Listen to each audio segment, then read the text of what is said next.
Magandang umaga mga kapuso. Andito pa rin po tayo sa sitio Nabong dito sa Barangay Caduang Tete dito po sa Macabebe, Pampanga. At makita nyo po sa aking kapaligiran, no? Dito po sa aking bagyang kanan, ito po yung dating parte ng sakahan na ngayon po ay nalubog na sa tubig baha at ngayon po ay lagpas tao na nga po ang tubig baha dito. Dito po sa aking kinakatayuan mga kapuso, tulad nga po na sinabi ko kanina, ito po yung itinaas na kalsada. 6 feet po ang itinaas nito. So imagine nyo na lang po, ang semento tumaas ng 6 feet, ito pong tubig, lagpas na ako sa semento, so halos siguro sa tansyaw mga kapuso 6'2", so halos height ko po ang tubig baha dito. At sa bagyang kaliwa ko po, ito po yung nagsisilbing terminal ng tricycle dito dahil nga po yung mga nasa loob, mga kapuso ng ating residente doon, nagbabangka papunta dito sa terminal ng tricycle para mas mapabilis ang paglabas nila dito sa sitio Nabong. Kaugnay po niya mga kapuso, baka tumaas pa po ang tubig baha dito dahil magiging maulan po sa maraming lugar dito sa Luzon ngayong araw.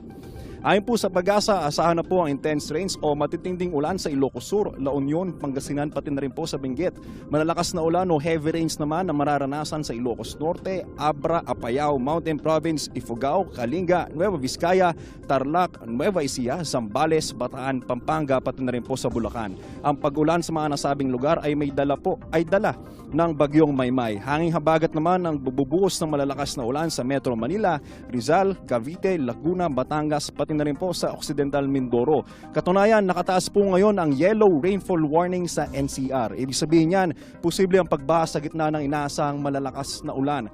Ayon sa Pag-asa, apektado rin ang Batangas, Bataan, Cavite at sa ilang bahagi ng Zambales, Bulacan, ng Pampanga at ng Laguna. Tatagal po ang nabanggit na yellow rainfall warning hanggang alas 8 ngayong umaga. Mga kapuso, mula po dito sa sitio Nabong dito po sa Barangay Caduang Tete, Macabebe, Pampanga, ako po si Anjo Pertiera. Know the weather before you go para Mark Safe lagi.